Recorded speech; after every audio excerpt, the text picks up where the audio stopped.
Welcome to episode 223 of the Refuse Fascism podcast, a podcast brought to you by volunteers with Refuse Fascism. I'm Sam Goldman, one of those volunteers and host of the show. Refuse Fascism exposes, analyzes, and stands against the very real danger and threat of fascism coming to power in the United States. In today's episode, we're sharing excerpts from a virtual forum we hosted this past Friday night, October the 25th, titled The 2024 Election, The Future Hangs in the Balance, featuring Paul Street and Andy Z. Save the date because Refuse Fascism will be having another live episode virtual forum post-election Thursday, November 7th at 8 p.m. Eastern Time, putting our heads together to respond whatever the situation is. We'll have more information on it in the next episode. Help us reach more listeners at a time when refusing fascism is needed more than ever. After you listen to the show, be sure to share it with others. Click the share button in your app to send this episode to a friend or 10, or let the world know why you listen by rating and reviewing on Apple Podcasts or your listening platform of choice. It really does make a difference. And of course, we read everyone. Thanks to the patrons who help make this show possible. Join the community for as little as $2 a month at patreon.com/refusefascism. The program, which we are sharing highlights from, explored how the imminent election reflects and impacts the larger historical crossroads we're in. To be clear, the election and the crossroads are not one and the same. We are sharing segments that stood out to us and that we think would be of interest to you, our listeners. The full program is available on our YouTube channel, youtube.com/refuse_fascism under lives. Tonight, Donald, quote unquote, poison the blood of this country Trump will have his night at the Garden, Madison Square Garden, reviving the mass American Nazi rally held there on February 20th, 1939, with Trump's platform of mass deportations and sending the military against the quote-unquote enemy from within. We sincerely hope that the decent people of New York City do not ignore this event, do not rely on elections alone to defeat this menace, that instead there are many courageous people who counter this danger outside and inside the Garden, refusing to accept a fascist America in the name of humanity. Taking the example of Isidore Greenbaum, a young Brooklynite who in 1939 rushed that very stage and yelled, "Down with Hitler," disrupting the event. I want to thank those who tuned in live this past Friday for their really thoughtful questions and engagement. So many questions we didn't get to, but we'll speak to in the coming episodes. If you're like me, one of the biggest questions on your mind is what should people of conscience be thinking about doing in the face of fascist acts in the wake of the vote? The truth is, as one of our patrons, Jay, pointed out, quote, "We don't know all the kind of shit that might pop off where, and I think we need to unfreeze our imaginations from some of the fear that may be clogging them," end quote. Already, poll workers are being threatened and physically attacked. Just this past week in Texas, a poll worker was punched for telling a fascist to simply take off his red MAGA hat. I'll be speaking more about ways to act next Sunday and on our live November 7th, but here is what we do know. Fascism is never legitimate. If Trump wins, we need to be in the streets and we need to be prepared to put our bodies on the line to defend people, especially our immigrant siblings. We also need to be in the streets against any attempts of a coup to stop a fascist takeover. While things are different because the fascists do not have the White House this time, their base and their party are far more cohered. They have the Supreme Court and they have a media apparatus, including social media, they didn't have before. While there are differences and the Democratic Party being in power now does alter the terrain, there still are lessons we can learn from Trump's last coup attempt. In short, it matters to be in the streets to oppose any and all of Trump and the Republic fascists' attempts to try to subvert the election. It matters to not cede the streets to MAGA Nazis. It matters that we don't obey in advance. It matters that we refuse fascism. With that, here is my discussion with Paul and Andy. Good evening and welcome to the 2024 election. The future hangs in the balance, a virtual forum sponsored by the Refuse Fascism podcast and the RNL Revolution Nothing Less show. I'm Sam Goldman, host of the Refuse Fascism podcast and host of tonight's discussion. Refuse Fascism exposes, analyzes, and stands against the very real danger and threat of fascism coming to power in the United States. Tonight, I'll be talking with Paul Street. If you listen to the podcast, you know Paul as a frequent guest. Paul is a historian, an author, a Refuse Fascism editorial board member. You can find his writing over at Counterpunch, where he is a regular contributor, and his very active Substack, The Paul Street Report. And I'm also glad to be joined by Andy Z. Andy is the host of the RNL, Revolution Nothing Less show. The RNL show airs on YouTube at YouTube/RevComs and exposes the problems that people have here and around the world face and brings to life the solution through a real revolution to emancipate humanity. Andy is a follower of Baba Bakian. Whether you are joining us via Zoom webinar, live on YouTube, Instagram, Facebook, or are part of the in-person audience in LA, thank you for being with us. It's not too late to take a moment to share this, to invite others. And I want to start with just a few notes on our format. I'll be saying a few words to get us started and then kicking off a conversation with Paul and Andy. And then there will be time for your questions. So be sure to put them in the chat. If you're on Zoom, there's a Q&A button with a question mark. You can put your questions there. And if you are joining us live in person in LA, I'm sure there's a friendly face to direct your questions to. And if you are watching via live stream, just put your comments as a reply. Welcome, Paul. Welcome, Andy. Thanks for joining me. All right, we're glad to be here. You bet. Almost 4 years ago, Trump attempted a violent coup. In their time out of the White House and not behind bars, Trump and his now much more sophisticated team are more prepared than ever to carry that coup to completion, planning a vengeful program and blatant dictatorship in which their unchallenged domination would be enforced by every means at their disposal. In 2020, Trump did not have the enthusiastic support and compliance of the entire GOP and the broader conservative movement.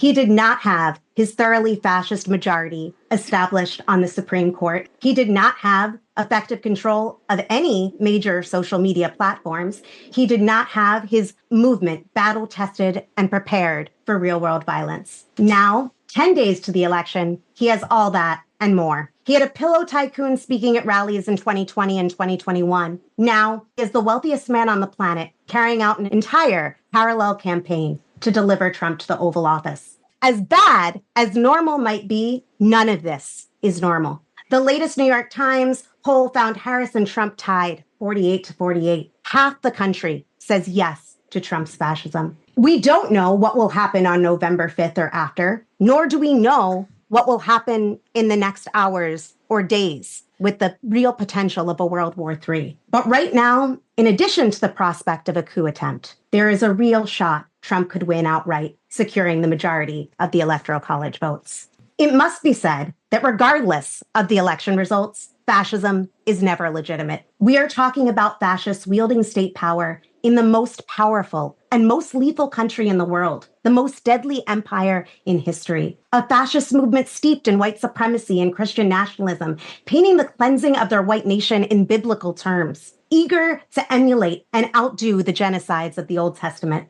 These Republic-fascists are fighting for a permanent win, one that eliminates for good all their political enemies and all the people who they think have destroyed their country. For this fascist movement and its millions of adherents, for whom the pussy-grabbing mass deportations now, extrajudicial executions of shoplifters or suspicious individuals, aka Black youth, are desirable. They see this as the final battle of good versus evil, light versus darkness. They see this as an existential crisis. If they lose this, they lose everything. And if you think you will lose everything, what aren't you willing to do? And they have a chance of winning. They have timing, unity, and a cult-like status, all backed up by the whole history of this country. As horrific as Trump's first term was, from kids in cages to the Muslim ban. What they are promising and are increasingly prepared to do would make that look like Fisher-Price fascism. He is boasting right now about a military crackdown on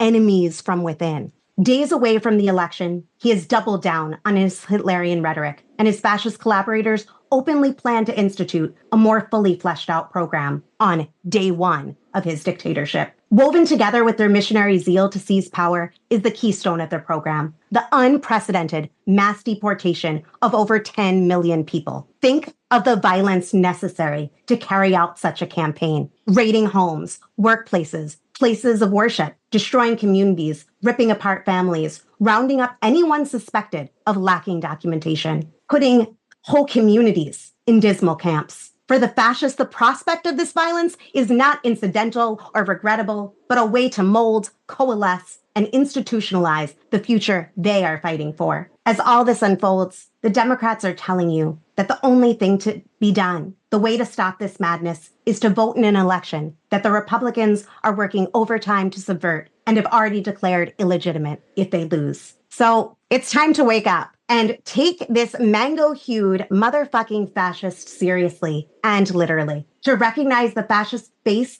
and movement in this country for whom hunting down and locking up millions of human beings in cages solely because they were not born here, because their skin is darker than theirs, or because they disagree with their leader seems like a great idea. To recognize this isn't to stare into the abyss, but an act of hope that we can fight for a future free from fascism. So with that, let's get into it. I want to start off with a big question, and I know that news has been shaping up that I did not get to look at really closely before the program, and Andy and Paul might want to speak to those things. So here we are. The 2024 election is 10 days away. We've got fascists geared up and chomping at the bit for their chance to get back in power.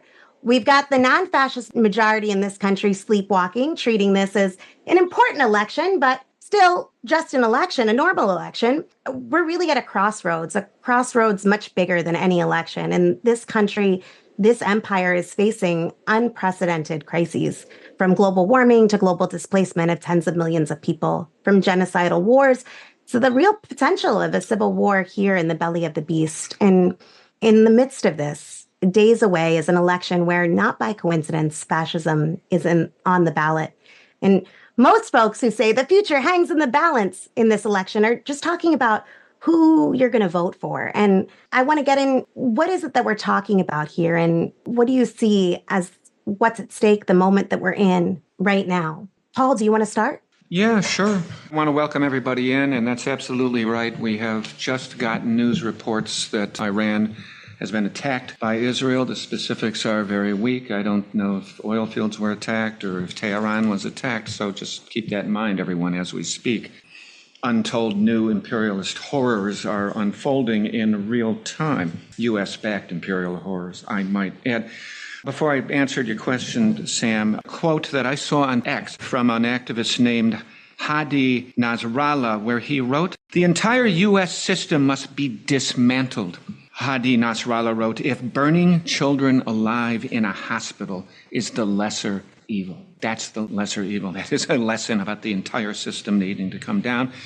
I suppose you're right, Sam, that millions and millions of Americans are sleepwalking through this election that involves one of the parties that's gone completely full-on fascist in a more comprehensive and menacing way than ever before. It's not new, but maybe we can dig into that very question a little bit more as we speak.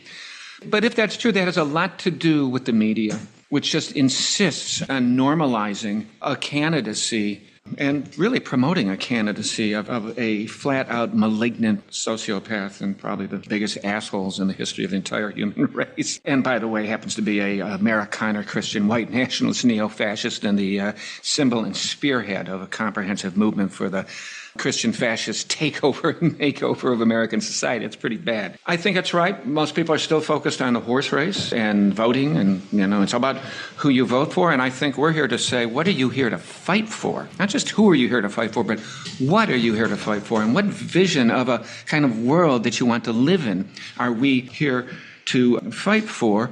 And by the way, since I mentioned fighting, and maybe we'll talk about this a little bit too, it really looks like this isn't just the election of 2024. This is going to be the electoral extravaganza and clusterfuck with a significant amount of bloodshed into 2025, and God knows what. This is really shaping up. Maybe that's something we'll end up talking about with the potential for violence, for significant violence and civil conflagration. What's at stake? In my writing at Counterpunch and on Substack, I've been talking about 4 mutually reinforcing apocalyptic horsemen brought to us courtesy of capitalism, imperialism, the system. Ecocide, fossil fuel addicted, growth addicted capitalism turning the planet into what I call a greenhouse gas chamber.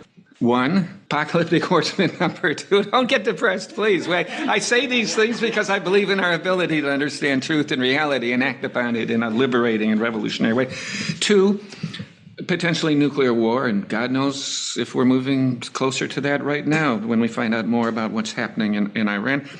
3, pandemicide, which I don't think is going away. I think it's going to rear its ugly head and still lives. And the 4th one is fascism. And it's not and. It's not 1 and 2 and 3 and 4. They're mutually reinforcing and mutually multiplying. They interact with one another like a simultaneous equation system. And I think this is true whether Trump ends up in the White House next year or whether Harris ends up in the White House next year. I really like something that Bob Avakian, a revolutionary communist leader, has been hitting upon for the last few years. The future is radical. That's already locked in. The old, previously normative ways of ruling and governing, previously normative bourgeois democracy, electoral democracy, and rule of law really seem exhausted and fading. The future is radical, and the only question is what kind of radical is it going to be? Can it be radically awful, radically terrible, radically fascist, radically ecocidal, radically oppressive, or will it be radically liberating, radically, genuinely revolutionary, and moving us towards the emancipation of humanity? And what that has to do with the election is an interesting question. But I think we're going to talk about how this election and the conflicts that have opened up with 2 sections of the ruling class and much of the population at each other's throats. And I used to think it was only just the Republicans that were at the Democrats' throats. And I was sort of skeptical about what I've been hearing from Avakian and others. The Democrats are actually really going to be at the Republicans' throats. But now in the last week or so, I'm hearing the Democrats, it's now all of a sudden it's okay to say fascism. It's like it's all the reluctance to say that. And with this kind of battle, it's potentially an opening for real radical democratic transformation from the bottom up. If we can get our shit together and get the right kind of leadership with the right kind of vision and get enough people involved in a revolutionary process in this country. We then talked about what we should learn from the experience of defeating Trump electorally in 2020. One of the ideas behind trying to keep Biden in is we could at least buy some time. Well, we bought some time, and you know what? We got Joe Biden in there, and fascism got more goddamn powerful and united and toxic and malignant than it was 4 years ago. You don't defeat fascism with elections. It doesn't stop it. It just grew. The recent decisions by the Supreme Court are just unhinged. They control 26 of the nation's state governments. They're probably going to take back the Senate. That's what happened with Joe Biden in the White House. The horror of the Biden-Harris regime, of the Biden-Harris presidency. Live streamed genocide seen by millions and millions of young people in this country, leading them to courageous moments of activism on our campuses. The provocation of nuclear Russia with an imperialist proxy war, profoundly reckless, profoundly dangerous, bragging about drilling more gas and oil than any country in history, and overseeing that at a time of escalating climate catastrophe. Biden and Harris signed on with a border bill that's as bad as anything the Republicans wanted to do. And I could go on and on about how horrible the Biden administration has been.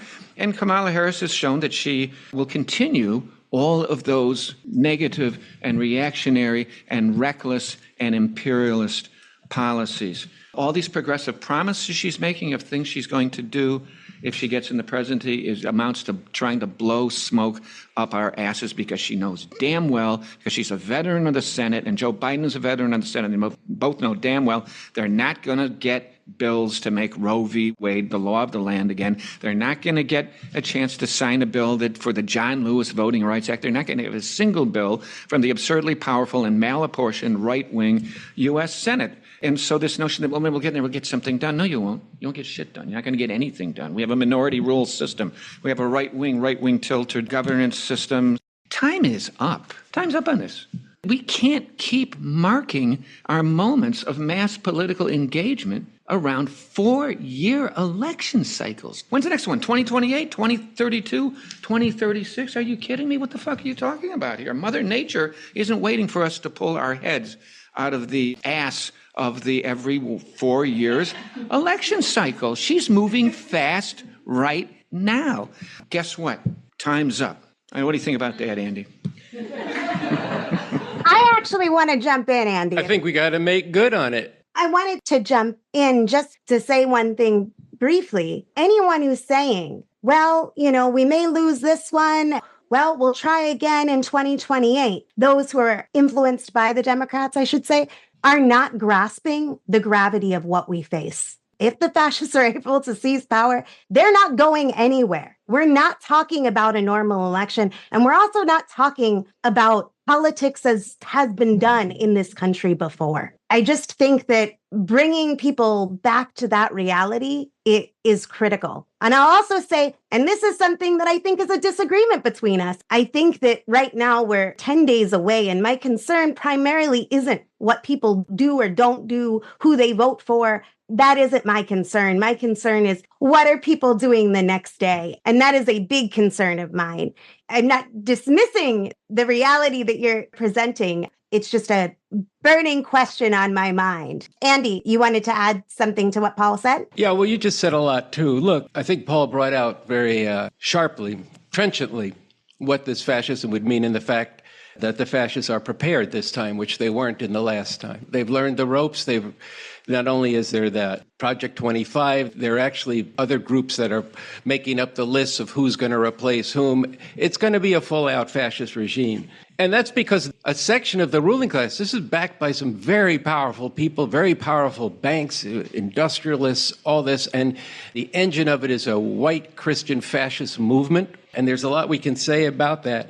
But this is not a future that is in the interest of humanity, even as half the country sees it's in their interest. That in itself should tell you something about the nature of this system and this country and why it's not worth keeping. In fact, it needs to be overthrown. Then there's another level of necessity that the system has imposed on the Democrats, who made all these promises, as they always do, but they can't possibly carry them out because of the workings of the system itself, and have brought us to both existential crises. You spoke about the pandemic and the ecocide, but this war danger is real. They have conducted a proxy war, which means a war where they're using the soldiers of Ukraine to fight with Russia, and that has reached a point now where there's a stalemate, and where that goes, I don't know, but it's going to intersect with what's happening in the Mideast, where some of the same imperial powers are lining up and squaring off against each other, and that has the potential to spill completely out of control.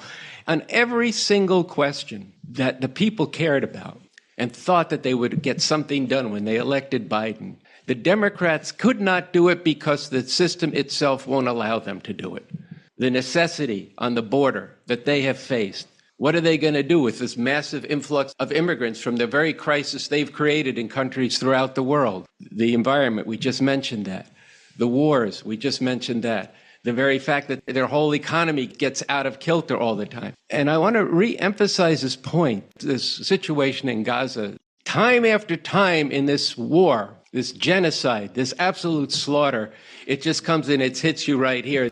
And in particular, I'm thinking of just this last week, and the report that we put on the RNL Revolution Nothing Less show about the evidence from doctors, the testimony from doctors that babies are being shot in the head, followed up by these young people who tried to become journalists when the journalists were being killed, and they were getting wounded, and they were in a hospital. And then Israel deliberately targeted that hospital and burned them alive. There's no way you can say never again as a justification for this state. This horror is now in your face. And the existential questions for humanity are in your face. But the fact that this election will not be like anything normal. Sam, you said you want to know what people are going to do the day after. Well, what people do the day after is going to depend a lot on what people do right after this broadcast. Whether or not people are listening to and tuning in to the social media of Bob Avakian, where they're learning about what's behind all this, what the potential is for a revolutionary movement, how, in fact, we can go at this and change things. And as the world gets more and more tumultuous in this situation, the question is will there be a force out there that's following this leadership that not only is telling you there's a chance for revolution, having mapped out a strategy for that revolution, but is also telling you that we don't have to live this way. There's a whole other way we could be living. There's a constitution for a new socialist republic. And if Kamala Harris is elected, these fascists aren't going to accept that. Every bourgeois publication is saying that. That's not a very contested idea, that they're going to come out and fight that. Will there be a force that's fighting them not to back Kamala, but for a whole different world? That could start changing people's minds and changing people's minds very rapidly, because even to fight for her is going to require some sacrifice in that situation. And let alone if Trump wins and people are horrified by that and take to the streets or want to take to the streets, if there's a force that's saying, no, we can't allow, as Paul has said and written about, there's no legitimate way to bring fascism in. Fascism itself is illegitimate. Can people in that situation be one to fight these fascists, not to restore what has caused this genocide, what is causing this ecocide, as you put it, but fight for a whole different world? That's a different ballgame. And when you have society being torn apart at the top, then that gives an opening for people to burst through. But they don't just burst through without anybody working to burst through. You got to actually get behind the leadership that exists to do that, and you've got to also get organized into the Revcom Corps for the emancipation of humanity so that you have a disciplined, organized force, clear on its aims, that can lead and inspire millions, first thousands, then tens of thousands, hundreds of thousands, millions, something that could happen very rapidly in that period between the election and what would be a scheduled inauguration or coronation or fascist fucking takeover if we don't do what we need to do. We spoke about the differences between 2016, 2020, and today. I think this is another part of what makes 2024 different than 2020 is the extent and the depth of the degree of the divisions between the different wings of the ruling class, and related to that, to the different wings, to the different political parties. One of which has now gone full hog, 100% on with neo-fascism, and one of which still clings to previously normative, bourgeois, Western democracy and rule of law. Now, about this time in 2016, as we were getting ready to get shocked by the Trump victory, Barack Obama was on the phone with Hillary Clinton's vice presidential candidate, Tim Kaine, and Hillary was listening in, and he said, Tim, it's no time to be a purist, but you've got to keep a fascist out of the White House. That's how he put it. And Hillary was listening in and overheard it and said to Kaine, I agree with that, send it. They've known the other party's fascist for a while. They never wanted to say it. The day after Trump was elected in 2016, Biden went out to the Rose Garden and gave this ridiculous goddamn speech about how it's, that's okay. That's what happens in a democracy. Sometimes you win an election and sometimes you lose one. And he said, I talked with Donald Trump last night and I trust him that I can pass on the baton of democracy and he will carry it forward. Here we are now in October of 2024, and the floodgates have opened on the F word. And it's a hell of a thing to listen to one Admiral John Kelly. Kamala Harris is saying it now. All the talking heads on CNN and MSNBC just about it reporting that they say that this guy is an existential fascist threat to democracy. Well, that's a hell of a situation. It says very strongly that there's going to be a real tussle this time when Trump either wins in a really nasty kind of way through intimidation and vote counting shenanigans or tries to steal the election. And we're going to have post-election violence. I've been trying to tell people for a long time, stop focusing just on the horse race. Start focusing on how you're going to respond. And we have, yes, a number of scenarios, and we have to be flexible, and we have to have a solid understanding of just what's at stake here and how this conflict between these different wings of the ruling class and these different parts of the population are going to create chaos, but also create an opening for revolutionary progress. And I think our project is to get off of this blue versus red polarization, which is killing us and crippling our politics. And the key word is in a word that Avakian uses. We have to work on people. We have to talk about this all the time. Get past this fucking red v blue stuff and start understanding the real polarization that we need. We need to repolarize this country. We need to talk to everybody we know about the need to repolarize this country. Stop calling fascist America red. Try brown as in the color of Hitler's brown shirt. We need to repolarize this country with the people, the masses of people, versus the capitalist ruling class that has let this take place, that has its own divisions, and the capitalist imperialist system that is red, white, and blue. We have to repolarize that. This is breaking apart right in front of your faces. Trump will not accept anything other than being in power and being dictator for more than one day. That's just a ruse. But what are they going to do? Who has Biden and who's still president, just by the way, it's kind of hard to find him, but he is still president, and Kamala Harris. What are they going to do? They still command the armed forces in this situation. But there's National Guards in places like Texas and different states that I don't want to get too involved in speculation, but there's going to be very sharp conflicts and maybe even armed conflicts and maybe even conflicts between sections of the police forces, military forces. We talked about what is pulling the United States towards fascism. But right now, the trajectory is one where there is no coming together of the two factions of the ruling class. There's no good future under Harris. Harris is not Biden part 2, which is how it's being projected. Oh, she's not really any different. She's running Hillary's campaign. That's mainly being said to say she's going to lose. And she is running Hillary's campaign because the Democrats have no answers. But all the things that Paul just talked about, the planet is saying, that clock is ticking. The danger of war, that clock is going very fast. I mean, even before this genocide took off last year, that Association of Atomic Scientists said that they moved the doomsday clock to the danger of nuclear war as close to midnight as it has been in decades and decades and decades.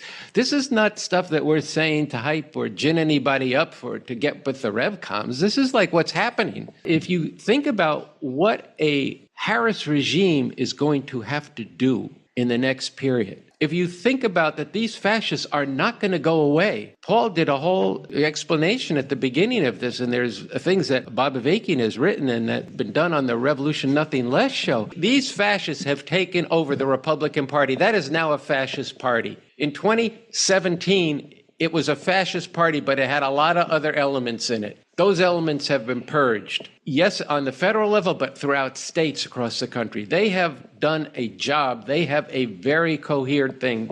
The historian Robert Paxton, who very reticent, even now, to call Trump fascist, he does finally call them that. We had struggle over this during the heyday of refused fascism in 2017 to 2019. But he just said in the conclusion of an interview with the New York Times that one big difference right now is that Hitler and Mussolini would have wanted to have the coherent fascist social base that Trump has. That's not an exact quote, but that was the actual point at the end of this article. And this is a guy who tries to be very, very accurate and doesn't engage in hyperbole, but he recognized that there is a coherent fascist movement with leadership up and down, funding from some of the largest banks and financial institutions and internet things and the richest man in the world.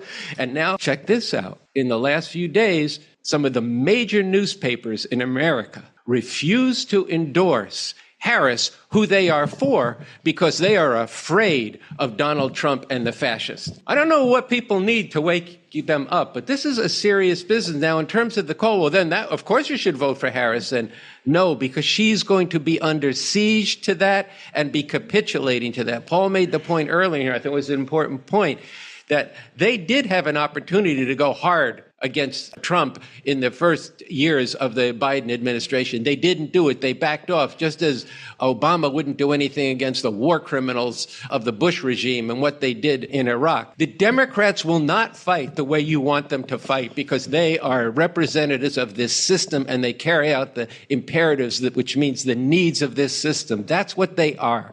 To say that the fact that they're more fascist now than they were before means we should vote for Harris is an unscientific approach, which means it's not objectively looking at the alignment of forces and what they're each doing right now. what the necessity, what the things that the Democrats are doing and going to be forced to do, and what they won't do against the fascists. We talked about Trump's threats against the so-called, quote-unquote, enemy within. Their first to go to enemy, who poses the biggest threat to them, is the other section of the ruling class. When they're talking about Marxists, they're not talking about actual Marxists. They're talking about the Democratic Party. And they're also talking about their quote-unquote traitors. Right now, today, even, he went out with his threat on mass arrests of his political enemies. But that doesn't mean that he's going to stop there. And that doesn't mean that it's okay because they're just going to go after Democrats. No, their hallmark of their program is going for mass deportation. They're going for Kristallnacht. They're going for an unprecedented attack on the most vulnerable people. And to anyone who wants to think of themselves, let alone be someone who stands for the emancipation of humanity, we're actually going to need to throw all in defending, standing up for, and fighting for our immigrant siblings and fighting for all those who come under attack. There are whole sections of people that these fascists have deemed as not human, as not deserving the right to have any dignity, let alone freedom. And our personal sense of safety up against the demonization of a whole people, we're going to have to measure ourselves against that. So there were two comments that aren't questions that I just wanted to put into this space because I thought that they were important. One person was talking about what they see as the connection between what's planned and the Mexican repatriation program of 1930s, 2 million US citizens deported. And then someone else had mentioned that the Republic fascists plan to deport anyone who participated in protests against genocide, even those that have legal visas. And I think that, yes, the point is the targets are vast for these fascists. So I wanted to put in this question for us to think about. What if Trump wins outright within the system without having to call out his shock troops? If we end up with people accepting this is the normal working of the system, is that possible? Or is the simmering violence certain to break out? If people let themselves be herded toward fascism, where is our opening then? What if Trump wins flat out? I don't even know that he can. There's so much monkey business already in place with messing around with election boards. There was just a thing in the New York Times today about 4 contested states now have local election boards that are headed by neo-Nazis, in essence, who are not going to accept an outcome that doesn't go their way. And there's all kinds of intimidation. We already have poll intimidation because we have early voting in another way. We're already having fascists showing up, intimidating people. So I don't know that any kind of real clean victory is even possible. And even if it is, it'll be through a completely unjust and illegitimate 18th century slave owner system called the Electoral College, which actually most Americans, when you really discuss it with them, they hate. It's really kind of amusing. Try to talk to someone from another country and explain the Electoral College to them and why we have an election in like just 6 or 7 states and why it would be irrelevant for Kamala Harris to win California by 5 million votes instead of 5,000 votes, and why most of the country doesn't even have a presidential election. And then try and explain to them the Senate apportionment regime. That's a lot of fun, too. And lifetime appointed Supreme Court justice and all that kind of nonsense. It's illegitimate.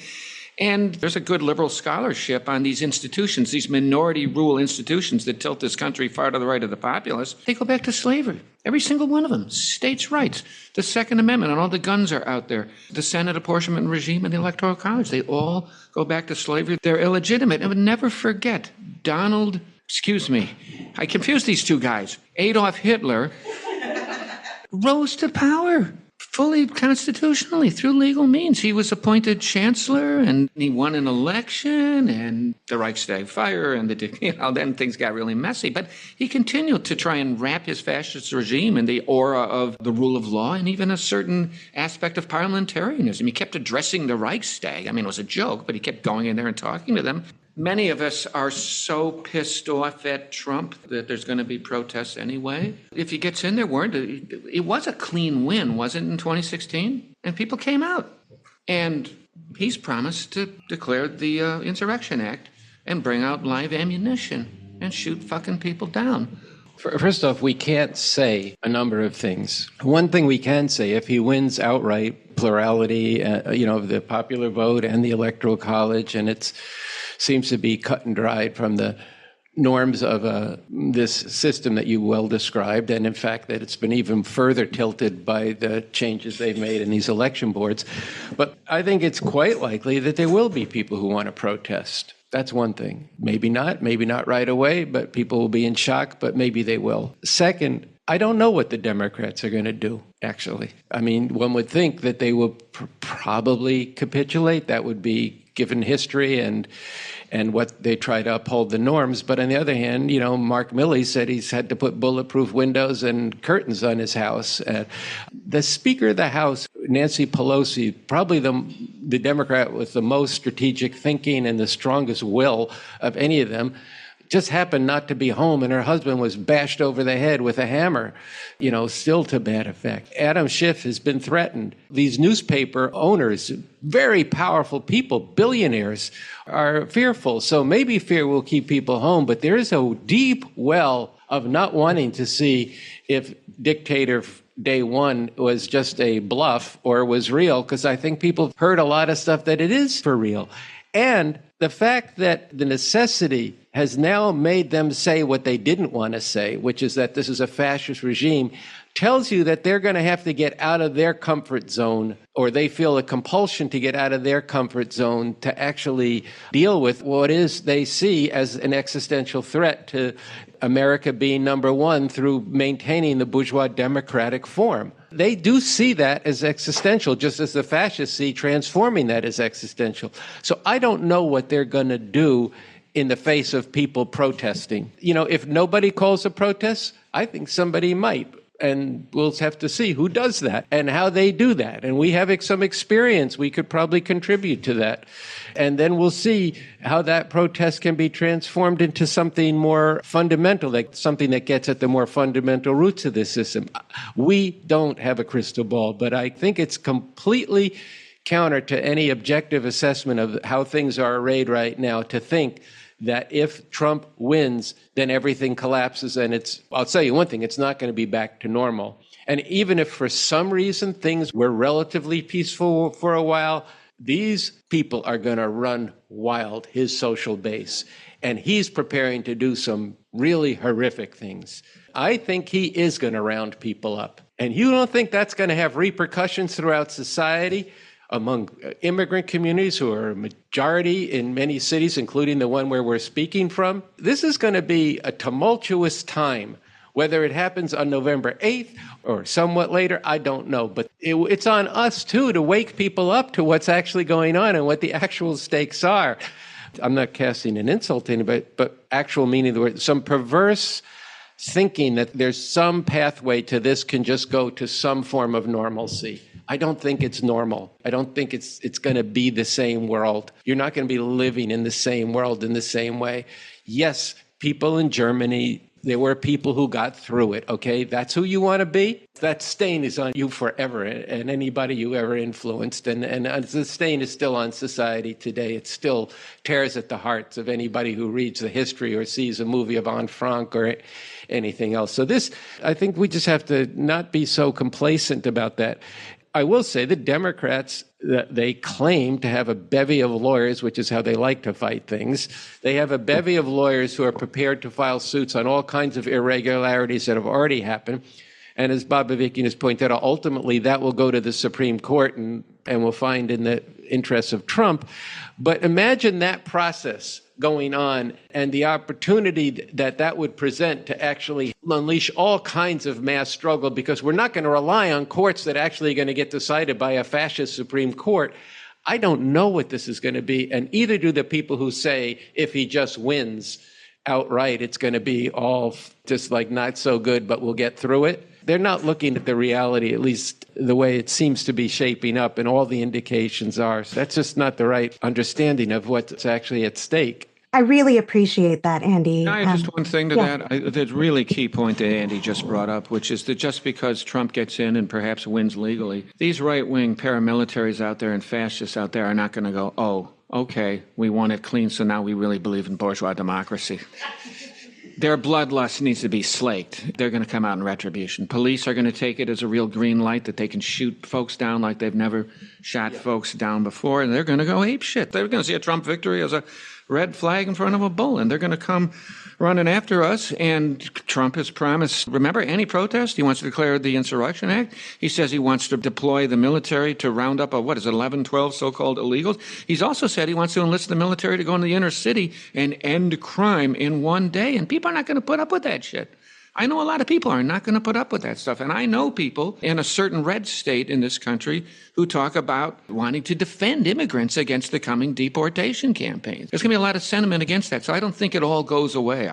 I think you can count on them doing things that are going to stir people up and bring reactions and counter reactions. Violence seems indicated very strongly after the election, regardless of its immediate outcome. Here's the question. Why is it that this is so close? After 4 years of Trump in power, after the coup attempt, after Trump talking about immigrants poisoning the blood of the country, calling immigrants vermin, talking about unleashing the military on the enemy within, how is this such a close election and seemingly getting closer, no matter what Cheney, the Democrats, tote around, no matter how many former generals call him fascist, no matter what celebrity they bring on or what scandal comes out, so much so that I think there was a poll that this person's referencing that about half of those who will vote responded that they view mass deportation favorably. So it's so close that Trump may not even need to steal it, though he is clearly ready to. How have we gotten to this situation? Because this country was founded on slavery and as exploitation, that's its foundation. There's millions of people who like this stuff that he says that. And I would recommend to people the most current posting of Bob Avakian's social media, number 98, where he says about the people who support Trump, they're not being supported just because they're having a hard time economically. He said the basic reason, even for those who are having a hard time economically, the really relevant question is, why do they support the all-time lying, ignorance-promoting, racist, misogynist, hater of women, and all-around fascist Donald Trump? The answer can only be that at the very least, they find nothing wrong with racism and misogyny, which makes them misogynists and racists. What a terrible irony for those black people and other people of color who support Trump.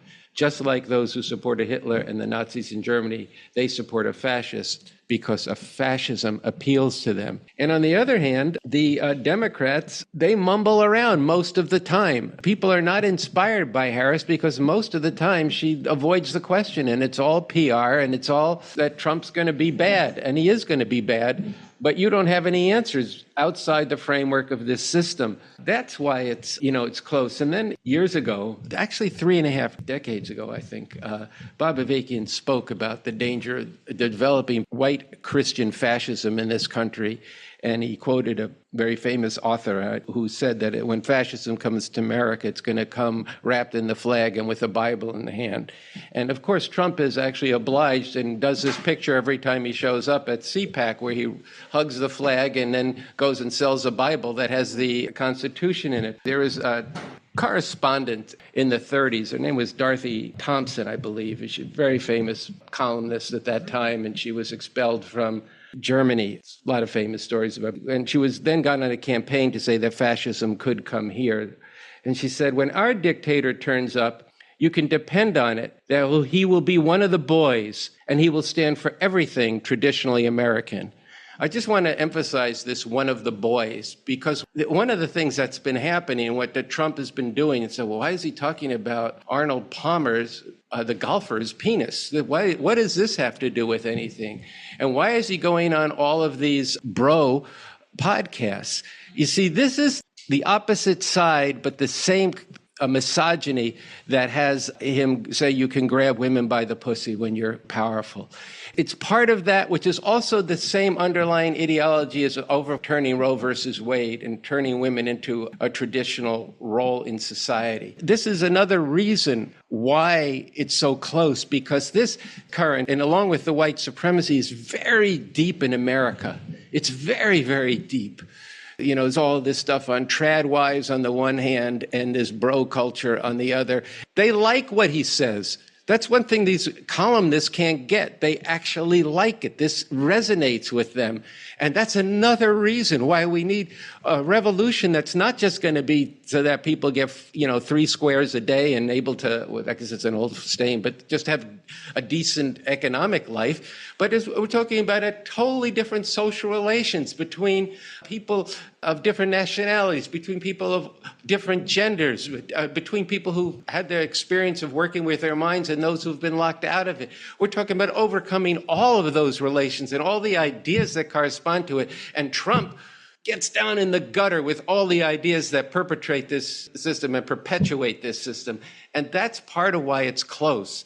And all Harris was offering for a while is joy. Well, I don't know how much joy there is in this kind of society. Everything I've been reading is that there's all kinds of people on pills and depressed and anguished, and kids are going into school killing each other.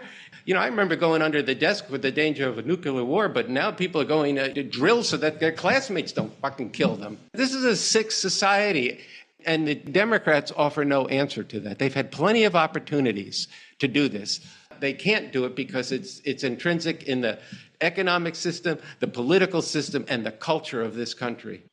I think it's as close as it is because a lot of what Andy's just said, and then Trump is playing into shit that really exists. He's playing into a real white counter-reaction against black civil rights gains and the declining white percentage of the population and the perception of immigrant influx and also white and male counter-reaction against women's victories and against feminism and against changes that are taking place in the job market. So there's a real mass base for what Trump's behind. It's not just completely made up. I think also the media, despite this last week or so of saying fascism a little bit, the media has just been normalizing the Trump phenomenon, treating this as a normal election. Steve Kornacki, let's go on the big board, right? Dorky Steve and all his brilliant pushing of different buttons. And this is like the election of 2008, and this is like 2004, and this county went this way, and that precinct went that way. And you're sitting there and you're thinking, but did you know this motherfucker that you're talking about here is an eliminationist, genocidal, ecocidal, sociopathic, malignant fascist? And for years I've been tracking this. They've been referring to Trump as a quote unquote populist. He's kind of inclined towards populism. And they talk about him like they talk about the Republican Party like it's a working class party, which is just idiotic. So they're just kind of like, the other, but they've kind of switched teams. The Democrats used to be the working class party and now the Republicans. It's just ridiculous. There's this big smokescreen that they do about it. I think also it's as close as it is because we have a intensely polarized and segmented mainstream media environment and social media environment where just about nothing can move a whole lot of people. There's just no level of horror anymore. On the right, that can move millions and millions of people off of Trump. And you could damn near put up a video of Trump and Vance sitting down with a human child and chopping them up and eating them, and it just wouldn't matter. He meant it when he said, I could go out and shoot someone on Fifth Avenue, and it'd all be called fake news. One of the key aspects of the fascist project, past and present, is to literally destroy the very concept of objective truth and to lie constantly about everything. So he just gets deflected on anything. And then there's an exhaustion about it, too. It's insane. It'll drive you crazy trying to keep up with the insanity of Trump and his party.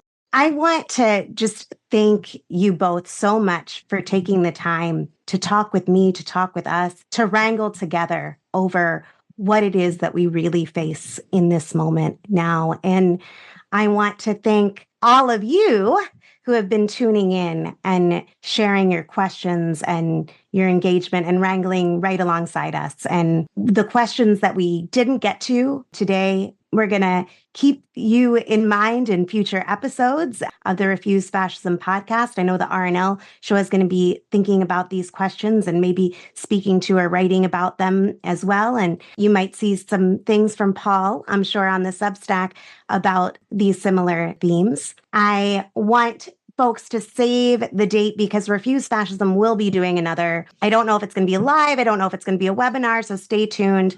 November 7th at 8 p.m. Eastern time. Sorry, West Coasters.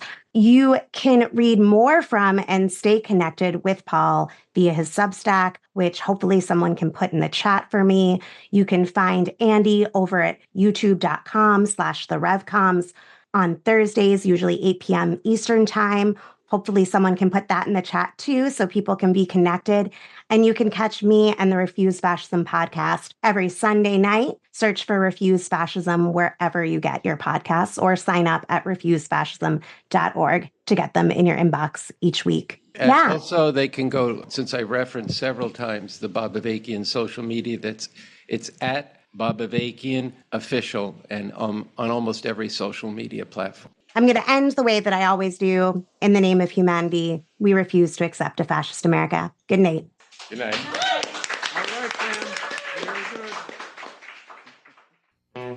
Thanks for listening to Refuse Fascism. As always, please share this show with others, rate and review on Apple Podcasts or wherever you listen, or comment on our social posts or YouTube uploads. It makes a difference and is so appreciated. And of course, follow, subscribe wherever you listen so you never miss an episode. As always, we love hearing from you. Find us on social media at Refuse Fascism. Find us on YouTube at Refuse_Fascism. Be sure to hit that subscribe button if YouTube is your thing, or leave us a voicemail. See link in the show notes. If you want to reach me, you can do so at Twitter at Sam B. Goldman. You can drop me a line at Samantha Goldman at Refuse Fascism, or on the TikToks, Sam Goldman RF. Thanks to Mark Tinkelman, Richie Marini, and Lena Thorne for helping produce this episode. Thanks to incredible volunteers, we have transcripts available for each show, so be sure to visit refusefascism.org and sign up to get them in your inbox. Until next Sunday, in the name of humanity, we refuse to accept a fascist America.